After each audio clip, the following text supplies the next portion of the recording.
Hello guys, welcome to my YouTube channel. So let's start our second part of first chapter, that is a crop production and its management. तो हमने क्या कर लिया था, preparation of soil कर लिया था. Now come to the sowing. Sowing में क्या है, जब प्रिपेयर कर लिया हमने सॉइल को तो उसमें हम क्या डालेंगे, सीड्स डालेंगे, सो करेंगे सीड्स को. ठीक है, so preparation of soil and then sowing. So sowing is an important part of crop production. Obviously हम कोई सीड्स डालेंगे तभी तो क्रॉपिंग होएगी. Before sowing good quality clean and the healthy seeds of a good variety are selected. और जब seeds कौन से उगाने हैं उसको पहले सेलेक्ट किया जाता है जो हेल्दी होते हैं और गुड क्वालिटी के होते हैं. Farmers prefer to use seeds which है the which give high yield. High yield का मतलब होता है कि ज़्यादा जो प्लांट्स हैं वो ग्रो हो पाए सीड्स से. ठीक है, ऐसा नहीं है कि हमने 100 सीड्स डाले तो उसमें से 40 ग्रो हुए. 100 सीड डाले तो लगभग 95 to 99 तक ग्रो हो जाए तो हाई यील्ड प्रोड्यूस हो. अब सिलेक्शन ऑफ सीड्स के लिए क्या बोल रहे हैं, one day I saw my mother put some gram seeds in the vessel and pour some water on them. Seeds डाले मदर ने और उसमें क्या डाला, पानी डाला. After a few minutes some seeds started to float on the top. कुछ seeds जो है वो ऊपर की तरफ आ गए. And I wonder why some seed float on water. तो वो कह रही है कि ऐसा क्यों हुआ कि कुछ जो सीड्स है वो ऊपर की तरफ आ गए और कुछ नीचे रह गए. क्या होता है कि जो सीड्स होते हैं अगर उसको इंसेक्ट्स खा लेते हैं तो अंदर से वो क्या हो जाते हैं, खाली हो जाते हैं. तो वो लाइट वेट के हो जाते हैं तो ऊपर आ जाते हैं और जो से हेल्दी सीड्स होते हैं वो बॉटम पे रह जाते हैं. Now take a beaker and fill half of it with the water. पानी से भरा. And put a handful of wheat seeds and stir well. गेहूं के कुछ हमने दाने डाल के उसको हिला के रख दिया, स्टिर करके. Wait for some time. So क्या बोल रहे हैं, are the seeds which float on water. So क्या कुछ ऐसे सीड्स हैं जो फ्लोट करे. वुड दोज बी लाइटर और heavier than those which sink. Obviously जो लाइट चीज़ होती है वही ऊपर आती है. Yes they are lighter. Why would they be lighter, because the damage seed become hollow. अंदर से वो खाली हो जाते हैं जब डैमेज हो जाते हैं. एंड दस आर लाइटर, इसलिए लाइट हो गई. Therefore they float on water. So this is a good method for separating good healthy seeds from the damage one. तो ऊपर के हम हटा देते हैं, नीचे के यूज़ कर लेते हैं. Before sowing one of the most important task is to know about the tools use for sowing seeds. ठीक है, हमने सो करने के लिए सीड्स को सिलेक्ट तो कर लिया. आप कौन से टूल्स यूज़ करने हैं, कुछ है ट्रेडिशनल. इसमें क्या आता है ये आपने देखा होगा, इसमें सीड डालते हैं इसमें, है ना, वो जो फनल शेप होती है तो इस पाइप के थ्रू, ट्यूब के थ्रू वो नीचे जाती रहती है डीपली और सो होती रहती है. The tool use traditionally for sowing seed is shaped like a funnel. The seeds are filled into the funnel. Seeds डाल देते हैं इस फनल में. पास डाउन थ्रू द 2 और 3 पाइप्स, या तो एक पाइप है या ज़्यादा पाइप्स है जिनके एंड्स जो है वो शार्प है ताकि सॉइल में वो होल करके अंदर तक जाके सीड्स को वहाँ डाल दे. These and pierce into the soil, pierce करती है सॉइल को and place seeds there. So this is a traditional method. Seed drill के में क्या होता है, ये सीड ड्रिल है. इसमें देखो कितनी सारी फनल्स हैं, है ना, उसमें तो 2-3 थी. सो सीड ड्रिल में क्या होता है, nowadays seed drill is use for sowing with the help of tractors. ये ट्रैक्टर्स पे लगा देते हैं. This sow the seeds uniformly at the equal distance and depth. तो सीड ड्रिल का क्या फ़ायदा है कि एक तो ये जैसे एक यहाँ सीड डाला, दूसरा यहाँ, तो इक्वल डिस्टेंस पे डालते हैं और उसकी जो डेप्थ होती है सॉइल के अंदर वो भी इक्वल रहती है. इसका फ़ायदा क्या है इक्वल डिस्टेंस और डेप्थ का, it ensures that the seed get covered by the soil after sowing. और उसके बाद जो ये है ये इसको सॉइल से कवर कर दिया जाता है. This protect seeds from being eaten by the birds. अगर ऐसे खुले डाल देंगे तो बर्ड्स उसको खा जाएंगे. कवर कर दिया सॉइल से तो वो बर्ड्स उसको नहीं खाएंगे. Sowing by using a seed drill saves the time and labour. तो ट्रैक्टर से करते हैं तो टाइम और लेबर दोनों का सेव होता है. There is a nursery near my school.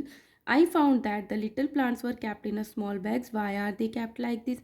ये क्या कह रहा है कि नर्सरी जहाँ पे प्लांटिंग्स उगाई जाती है, जहाँ से हम घर के लिए परचेज भी करके लाते हैं, कि वहाँ पे भी कुछ प्लांटिंग्स ग्रो करी गई हैं. तो वो क्यों करी हैं, तो ये क्या कहती है, seeds of the few plants such as the paddy are first grown in the nursery. तो कितनी इंटरेस्टिंग बात है, जो राइस है, पैडी है, सबसे पहले उनको नर्सरी में ग्रो किया जाता है. जब छोटे छोटे से प्लांटिंग्स बन जाती हैं फिर उनको फील्ड में लाके लगाया जाता है.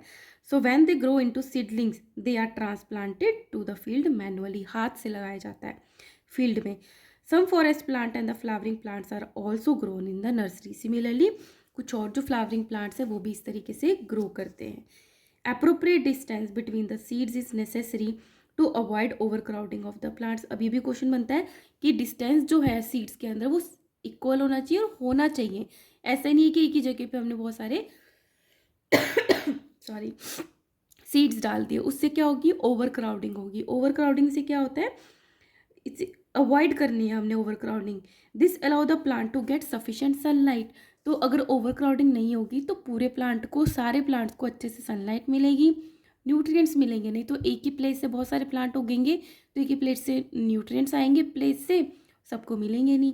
And the water from the soil at times a few plants में have to be remove to prevent over crowding. कई बार ओवर क्राउडिंग को हटाने के लिए कुछ प्लांट्स को रिमूव भी करना पड़ता है, ठीक है।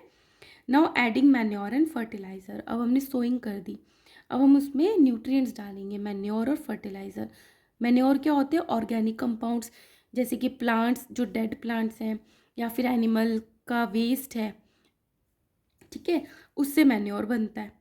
जो फर्टिलाइज़र्स है वो फैक्ट्रीज में बनते हैं, ये क्या होते हैं, केमिकल कंपाउंड्स होते हैं।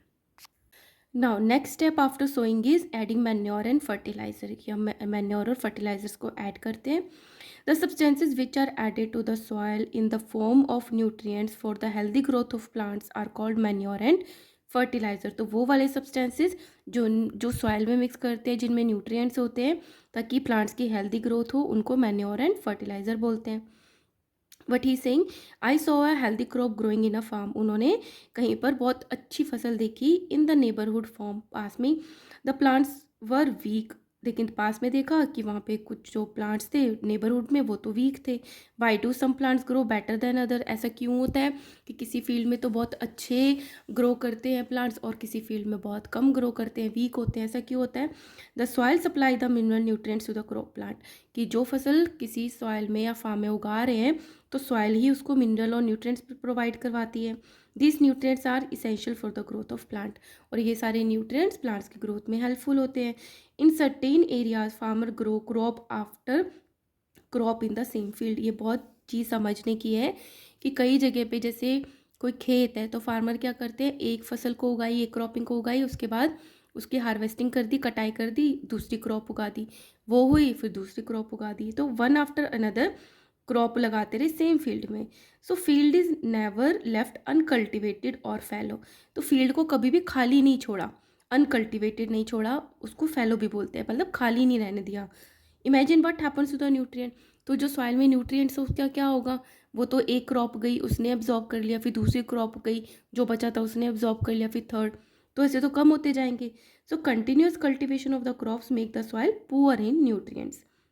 Therefore, farmers have to add manure to the field to replenish the soil with nutrients. इसलिए farmers को manure ऐड करनी होती है ताकि जो nutrients पिछली वाली क्रॉप ने ले लिए थे उसको रिप्लेनिश किया जाए। This is called the manuring. और मैन्योर ऐड करने को मैन्योरिंग बोलते हैं। इम्प्रॉपर और insufficient manuring result in weak plants. अगर बहुत कम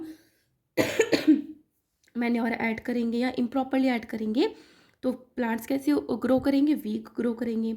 manure is an organic substance obtained from the decomposition of plant और एनिमल वेस्ट। मैन्योर क्या है, ऑर्गेनिक सब्सटेंस है जो कि जो प्लांट डेड हो गए हैं या एनिमल का वेस्ट है उसके डिकम्पोजिशन से बनता है।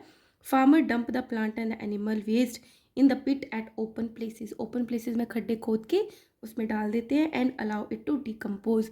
तो जो माइक्रो ऑर्गेनिज्म है उसको डिकम्पोज करते हैं। The decomposition is caused by some microorganisms. The decompose matter is used as organic matter. और इसी डिकम्पोजिशन के बाद जो मैटर बनता है उसको एज अ मैन्योर यूज़ किया जाता है। You have already learn about the vermi composting in class 6, ये हमने पढ़ चुके हैं। Now this is activity 1.2। बहुत ही सिंपल है ये समझाने के लिए कि जब आप मैन्योर या फर्टिलाइज़र ऐड करते हो तो ग्रोथ में क्या फ़र्क पड़ता है, या फिर नहीं ऐड करते हो तो प्लांट किस तरीके से ग्रो करता है, राइट। सो टेक अ मूंग और अ ग्राम सीड, या हमने दाल के सीड ले लिए, एंड जर्मिनेट दैम, उसको जर्मिनेट होने के लिए छोड़ा। Select 3 equal side seedling. तो जब वो जर्मिनेट हो गए, मतलब उसमें से लीफ निकल आए, तो जो सीडलिंग है छोटे छोटे से, टेक 3 एम्प्टी ग्लासेस और स्मॉल वेसल्स, ऐसे ग्लासेस लिए, mark them A, B, C to glass A add a little amount of soil mixed with a little cow dung manure. तो इसमें क्या किया, सॉइल ले ली और काउ डंग डाल दिया। ठीक है, ए में in class B put the same amount of soil mixed with the little urea. Second में फर्टिलाइजर डाला यूरिया, सेम अमाउंट सॉइल की थी। Take some amount of soil in C, same amount C में ली soil की without adding anything, ना manure डाला ना यूरिया डाला। ठीक है, now pour the same amount of water in each glass, और सेम पानी भी क्वांटिटी सेम डाली। And plant the seedling in them, जो सीडलिंग ग्रो किए थे उनको उनमें लगा दिया। Keep them in a safe place and water them daily, उसको रखा, केयर करी। After 7 to 10 days observe their growth. तो क्या ग्रोथ में मिलेगा कि जिसमें मैन्योर डाला था उसमें ग्रोथ अच्छी हुई, बट जो इसमें यूरिया डाला था वो रिच इन न्यूट्रिएंट है, उसकी ग्रोथ सबसे ज़्यादा हुई। और सी जिसमें कुछ भी नहीं डाला था वो थोड़ा पुअरली ग्रो करे क्योंकि न्यूट्रिएंट्स ही नहीं मिले हैं। So growing seedling with the manure and fertiliser. Did plants in all glasses grow at same pace? No. Which glass showed better growth in plants? B. In which glass was the growth fastest? B. Okay, ना fertilisers are the chemical. अब हमने manure की बात कर ली थी, fertilisers क्या होते हैं, केमिकल्स होते हैं which are rich in a particular nutrient. मतलब फॉस्फोरस है तो फॉस्फोरस मिल जाएगा, नाइट्रोजन है तो नाइट्रोजन मिल जाएगा, पोटेशियम है, यूरिया है, तो पर्टिकुलर किसी एक न्यूट्रिएंट्स के लिए रिच होते हैं। How they different from manure, और मैन्योर से कैसे डिफरेंट है? The fertilisers are produced in factories, factories में बनाते हैं, ह्यूमन मेड होते हैं। Some examples of the fertilisers are urea, ammonium sulphate, super phosphate, potash, NPK, N is nitrogen, P is phosphorus, K is potassium. So these are the examples of fertilizers. The use of fertilizers has helped the farmer to get better yield of crops such as the wheat, paddy, maize. तो यही main चीज़ें हैं जो हमारे खाने में काम आती हैं, राइस, व्हीट एंड मेज़। तो जब इसमें वो फर्टिलाइजर्स ऐड करते हैं जो रिच इन न्यूट्रिएंट होते हैं तो उनको अच्छी फसल मिलती है। But excessive use of fertiliser has made the soil less fertile, क्योंकि केमिकल्स हैं, ज़्यादा यूज़ करेंगे तो जो हमारी सॉइल है वो लेस फर्टाइल हो जाएगी, मतलब उस पर एक टाइम के बाद ग्रो होना कम कम कम होता जाएगा। Fertilisers have also become a source of water pollution. Fertilisers are chemical, तो ये पानी में मिलके वाटर को पोल्यूट करते हैं। ठीक है, so therefore in order to maintain the fertility of the soil we have to substitute fertilizer with organic manure, क्योंकि ये ठीक है ये प्रॉपर यील्ड देते हैं, बट अगर हमने सॉइल की फर्टिलिटी को मेंटेन करके रखना है तो हमने फर्टिलाइजर्स की जगह पे ऑर्गेनिक मैन्योर को यूज़ करना चाहिए, और leave the field uncultivated fallow in between two crops, और एक क्रॉप और दूसरी क्रॉप के बीच में जो फील्ड है, जो लैंड है, उसको अनकल्टिवेटेड मतलब खाली छोड़ देना चाहिए कुछ टाइम के बीच में। The use of manure improves the soil texture as well as its water retaining capacity. तो मैन्योर का क्या फ़ायदा है? मैन्योर को जब ऐड करते हैं एक तो सॉइल का टेक्सचर इम्प्रूव हो जाता है, मतलब कि उसमें एयर कंपाउंड जो है वो अच्छे से रह पाता है, and the water retaining capacity, पानी को होल्ड करने की कैपेसिटी भी बढ़ जाती है। It replenishes the soil with nutrients, nutrients तो मिलते हैं ही। Another method of replenish the soil with the nutrients is a crop rotation, very important। और दूसरा क्या है कि आप क्रॉप को रोटेट करते रहो, कि एक सीज़न में हमने अगर वीट उगा लिया तो नेक्स्ट सीज़न में हम ग्राम उगाएंगे, फिर वीट उगाएंगे, फिर ग्राम, मतलब रोटेट करते रहेंगे क्रॉप को।